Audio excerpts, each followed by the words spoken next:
मोदी है उनकी दोस्ती का जो है यहाँ पर पुतला फूका गया है और जो आम आदमी पार्टी के जो कार्यकर्ता है, नेता है, वो यहाँ पर आपको प्रदर्शन करते हुए नजर आएंगे। कहीं ना कहीं जो देश है उसके अंदर जो है उथल पुथल चल रही है, जिसके चलते यहाँ पर जो है तमाम जो है आम आदमी पार्टी के जो कार्यकर्ता है, नेता है, वो यहाँ पर पहुंच चुके हैं। नमस्कार, मैं जनता की आवाज और इस वक्त हम आपको तस्वीरें दिखा रहे हैं करनाल के जिला सचिवालय के बाहर से, जहां पर आप तस्वीरें देख सकते हैं किस तरह से जो आम आदमी पार्टी के जो कार्यकर्ता है, नेता है, वो यहाँ पर मौजूद है और यहाँ पर कुछ लोग भी हैं आम आदमी पार्टी के, उनसे हम बातचीत करेंगे क्या कुछ है पूरा मामला। जी मैम, आज आप यहाँ पर जो प्रदर्शन कर रहे हैं उसका क्या मुख्य उद्देश्य है? मैं गौतम जैन, कार्यकर्ता आम आदमी पार्टी। आज हमारे देश के ऊपर जो देश के चौकीदार ने मिलकर अपने दोस्त के साथ मिलकर डाका डाला है, उसी के रोष प्रदर्शन के लिए हम सब यहाँ पे सड़कों पर उतरे हैं। सड़कों पर उतरना हमारे लिए बहुत जरूरी हो गया, क्योंकि आम आदमी की जेब पे डाका डाला है। गरीब जनता एक एक पैसा करके अपना भविष्य जोड़ती है LIC में, कि जीवन के साथ भी जीवन के बाद भी बैंकों में पैसा डालती है। आम जनता को क्या पता कि ये हमारे ऊपर डाका डालेंगे। आज देश का वो हाल हो चुका है कि इन्होंने 8 सालों में ही देश को एक भूखमरी के कगार पे लाके खड़ा कर दिया इस सरकार ने। ये तो बहुत अच्छा हुआ कि ये सरकार बहुत पहले नहीं थी। पहले कांग्रेस ने देश को लूटा, जनता ने उनको एक तरफ लगा के बिठा दिया। अब जब तक जनता नहीं जागेगी, जनता इनके काले कारनामे नहीं देखेगी, देख भी रही है, इनकी लच्छेदार भाषा में नहीं आएगी, अपने हकों के लिए नहीं लड़ेगी, तब तक ये सरकार जो है अपनी सत्ता पर विराजमान रहेगी। और हमें लोगों को जगाना है और इस सरकार को, जो इसने करप्शन में नंबर कमा लिए हैं, इनको सत्ता से उखाड़कर बाहर फेंकना है। ये सत्ता में आए और इन्होंने देश को कर्जों में 1-2 घरानों के हवाले इन्होंने देश को बेच दिया। कहाँ की इंसानियत है ये? आम जनता के ऊपर अगर बैंकों का किसी को 1 लाख भी देना है, बैंक घर तक पहुंच जाएंगे उनके कर्जा लेने के लिए। इन पे लाखों करोड़ों के घोटाले हैं, जनता का इतना लाखों रुपया है इनका। कभी सरकार माफ करती है, कभी सरकार इनकी हुकूमत चलने देती है। इसी रोष को जताने के लिए, आम आदमी का साथ देने के लिए आम आदमी पार्टी ने जो है आज सचिवालय के आगे अडानी का पुतला फूका है। हाय तौबा इनके लिए मचाई है। ये गुंडागर्दी जो देश में मचा रखी है भ्रष्टाचार को लेके, इस भ्रष्टाचार को हमें अपने देश से दूर भगाना है। अडानी का और नरेंद्र मोदी का। जी, क्या कारण था? देखिए, सरकार की गलत नीतियों के कारण आज जो हमारा देश है वो पिछड़ता जा रहा है। सरकार के जो परम मित्र, जिनका नाम अंबानी, अडानी या और से ऐसे कॉरपोरेट परिवार हैं, ये इन लोगों की वजह से और सरकार की गलत नीतियों की वजह से जो है आज देश का आम आदमी, कहा जाए किसान हो, मजदूर हो, व्यापारी हो, कर्मचारी हो, ये सब के सब पिसते जा रहे हैं। सरकार को चेताने के लिए कि आप अपनी हरकतों से बाज आ जाएं। आज आम आदमी पार्टी जिला करनाल की ओर से और हमारे सेंटर से जो हमारे राष्ट्रीय सलाहकार आम आदमी पार्टी आदरणीय श्री अनुराग डांडा जी और हमारे हरियाणा के संगठन मंत्री प्रवीण प्रभाकी जी की रहनुमाई में आज अडानी और मोदी का पुतला फूका गया है। कहीं ना कहीं जो भ्रष्टाचार है वो चरम सीमा पर। बिल्कुल चरम सीमा पे है। मैं आपको बताना चाहूँगा, करनाल में ही आप लेके चलिएगा, कितने बड़े बड़े घोटाले हुए। सरकार की जो सिर पे जो है वो जू रेंगने का कोई वो नहीं है। सर, उसके बारे में आप क्या कहना चाहेंगे? जो पिछले दिनों फूसगढ़ की गौशाला के अंदर जो 45 से 50 गाय मर जाती है एक साथ। देखो, किसी एक भी बीजेपी कार्यकर्ता का या किसी एक भी बीजेपी नेता का कोई बयान आया इस पे? कि सब चुप्पी साधे हुए हैं। क्यों चुप्पी साधे हुए?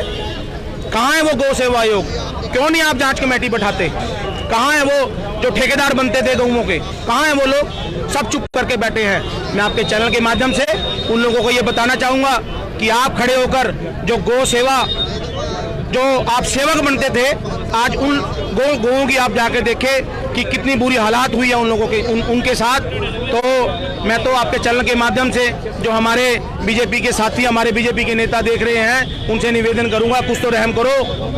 आपका कोई तो जमीर होगा, तो मैं तो यही निवेदन करूंगा कि जो हमारी गौ माता के साथ इतना बड़ा अत्याचार हुआ है करनाल प्रशासन से और माननीय प्रधानमंत्री मुख्यमंत्री जी से कि यहाँ पर एक जांच कमेटी बैठाकर जो इसके दोषी हैं उन पर सख्त से सख्त कार्रवाई होनी चाहिए। सर, जो जांच होनी चाहिए वो वहाँ इंचार्ज है उन पे होनी चाहिए, लेकिन ऐसा नहीं हो रहा है। वहाँ के जो गरीब मजदूर लोग हैं वो उनके ऊपर कार्रवाई हो रही है। कल वो डीसी ऑफिस भी पहुंचे थे। पत्रकार महोदय, ये सदा ही चलता है, गरीब हमेशा ही गरीब लोग पिसते आए हैं। जब वहाँ का जो संचालक है वो कहता है कि मुझे इनसे क्या लेना देना, मैं तो सिर्फ देखता हूँ, कोई मरता है तो मरने दो। ऐसे प्रधानों के खिलाफ क्यों नहीं कार्रवाई होती? वहाँ जो सेवा कर रहे हैं उनके खिलाफ पर्चा दर्ज किया जा रहा है, ऐसा क्यों? क्या गरीब लोग हैं इसलिए? तो ये तो हमें समझ नहीं आती। सरकार में हमेशा ही गरीब लोगों को ही जो है वो आगे कर दिया जाता है, उनके खिलाफ जो है FIR लगा लो या कोई भी पर्चा दर्ज कर दिया जाता है। सरकार ने तो कहा था अच्छे दिन आएंगे। अच्छे दिन हो रही है? अच्छे दिन किसको बोलते हो? अच्छे दिन कहाँ है? आज हर आदमी सड़कों पर उतर रहा है, चाहे कर्मचारी हो व्यापारी हो, सब सड़कों पर है। किसान की हालात देख लो आज क्या है। तो हालात कब सुधरेंगे? हालात जब सरकार जाएगी तब सुधरेंगे। बहुत जल्द 2024 में हरियाणा में आम आदमी पार्टी की सरकार बनेगी और तब हरियाणा जो है देश में नंबर 1 पर होगा। क्या कहना चाहेंगे कि जो है आज हर वर्ग के जो लोग हैं वो यहाँ पर जो है धरना प्रदर्शन करते हैं, सड़कों पर आ रहे हैं, क्या कारण है? देखिए, सड़कों पर आने के लिए मजबूरी बना दी है बीजेपी सरकार ने और इस कांग्रेस ने। विपक्ष में कांग्रेस थी, लेकिन कांग्रेस के जितने भी MLA मंत्री बनते हैं सब बिक जाते हैं, सबको बीजेपी खरीद लेती है। और बीजेपी किसके सारे खरीदती है? अडानी के सारे। अडानी को बैंक से लोन दे देते हैं, पैसा दे देते हैं, उस पैसे से हम कांग्रेस के लोगों को खरीदते हैं। इसलिए आज इस देश के अंदर ये व्यवस्था जो हो रही ये बहुत ही गलत है। अडानी इस देश से भागने वाला है, क्योंकि उसने इतना पैसा इकट्ठा कर लिया है, वो पैसा लेकर के यहाँ से भाग जाएगा। और आज जो हमने ये पुतला फूंका है आम आदमी पार्टी ने, इस देश को अगर बचाएगी, इनके चुंगलों से निकालेगी तो आम आदमी पार्टी निकालेगी। जो बंदरगाह हैं गुजरात में, उनमें लाखों करोड़ रुपए का नशीला पदार्थ पकड़ा जाता है, उन पे कोई कार्रवाई नहीं होती। जबकि भारतीय जनता पार्टी की जो जांच एजेंसियां हैं वो सिर्फ विरोधियों को ठिकाना लगाने के लिए हैं, जबकि उनको अडानी की जांच करनी चाहिए थी। एक विदेशी कंपनी हिडनबर्ग अमेरिका से आकर 88 सवाल करती है, तो ये कार्य तो देश की जनता, देश की जांच एजेंसियों को करना चाहिए था। देश की जांच एजेंसियां तो कठपुतलियां बनी हुई हैं, भारतीय जनता पार्टी के लिए काम कर रही हैं और सिर्फ विरोधियों को ठिकाने लगाने के लिए। आप क्या पूरी तरह मानते हैं कि मोदी जी जो है पूरा जो है वो सही नीतियों पर नहीं चल रहे हैं? सर, भारतीय जनता पार्टी इस समय भारतीय जन विरोधी पार्टी बन गई है, या मैं कहूँ कि भारतीय जुमला पार्टी है। मोदी जी ने जो देश से वादे किए थे कोई भी वादा पूरा नहीं किया।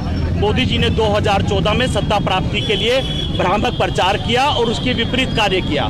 मोदी जी ने देश में कहा था कि महंगाई दूर होगी, काला धन वापस आएगा, लोगों को 15-15 लाख रुपए मिलेंगे, 100 स्मार्ट सिटी बनेंगे, किसानों की आय दुगनी होगी और 2 करोड़ लोगों को रोजगार मिलेगा। उसके विपरीत हुआ क्या देश में? आज जो गरीब है गरीब होता जा रहा है, अमीर और अमीर होता जा रहा है। लगभग 70% जो लोगों का पैसा है देश के चंद अमीरों के पास है। देश में ये कितना बड़ा दुर्भाग्य है। सर, वो तो बोलते हैं अच्छे दिन आ चुके हैं, हमने इतना अच्छा बजट पेश कर दिया है। देखिए, यही है अच्छे दिन, जब आप ये देखिए कि जो देश की जो जनता है सड़कों पर है, विपक्ष सड़कों पर है। आप देखिए, ये अमृतकाल है और ये है अच्छे दिन भारतीय जनता पार्टी के। सुनील जी, एक सवाल है, आज सारे कार्यकर्ता इकट्ठे हो गए, क्या चक्कर? बीच में कुछ कार्यकर्ता गायब हो गए। नहीं सर, आपका ये सवाल गलत है। नहीं, सवाल गलत नहीं है, हम सारा दिन फील्ड में रहते हैं सर। कुछ कार्यकर्ता जो कभी एब्सेंट रहते थे, ये बोल सकते हैं, आज सारे आ गए। देखिए, आम आदमी बड़े नेता को खुश करने की तैयारी तो नहीं है। आम आदमी पार्टी के जितने भी कार्यकर्ता हैं सभी कर्मठ कार्यकर्ता हैं और हम सब लोग एक हैं। आपका ये आरोप लगाना बिल्कुल निराधार है। बताओ कि यहाँ पर आप अब ज्ञापन दोगे? हाँ जी, हम अभी डीसी साहब को ज्ञापन देंगे। डीसी साहब को ज्ञापन देंगे। चलो, जो भी उनके रिप्रेजेंटेटिव होंगे उनको ज्ञापन किसके नाम पे ज्ञापन सौंपा जाएगा? डीसी साहब के ज्ञापन तो देश के प्रधानमंत्री को, राष्ट्रपति के नाम होगा और यहाँ पे डीसी साहब को दिया जाएगा। सर, जो बजट पास हुआ है उसमें तो जो है बीजेपी ने कहा है, बीजेपी के जो कार्यकर्ता हैं उन्होंने कहा है कि जो बजट पास हुआ वो पहले से अच्छा है और बेहतर है और सस्ता है। ये तो देश की जनता को पता है कि बजट कितना अच्छा है। आप देख लीजिए, जो उसमें कोई, आप ये बताइए क्या किसानों के लिए कोई व्यवस्था करी है? क्या देश के युवाओं के लिए कोई व्यवस्था की है? क्या किसानों की खाद का जो प्राइस है वो कम किया है? पेस्टिसाइड पे टैक्स कम किया। आप बताइए कि सरकार में आम जनता के लिए क्या है, युवाओं के लिए क्या है, किसानों के लिए क्या है? आप बताइए किस वर्ग के लिए क्या है? कहीं ना कहीं जो भ्रष्टाचार है वो चरम सीमा पर है। भ्रष्टाचार चरम सीमा पर है। पिछले 8 साल में जो देश में भ्रष्टाचार है वो चरम सीमा पर है।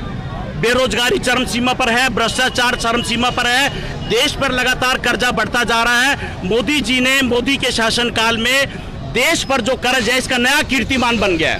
सर आपका परिचय? मेरा नाम सुनील बिंदल, कार्यकर्ता आम आदमी पार्टी। तो यहाँ पर जो है हमने जो है कार्यकर्ता है आम आदमी पार्टी के, उनसे हमने बातचीत की है और तमाम मुद्दों को लेकर यहाँ पर बातचीत की गई है। देश में जो उथल पुथल चल रही है उसको लेकर यहाँ पर जो है प्रदर्शन हो रहा है और यहाँ पर जो है अब ज्ञापन सौंपा जाएगा। तो ऐसे ही तमाम खबरों के लिए हमारे चैनल से बने रहिए। इसी के साथ मैं जनता की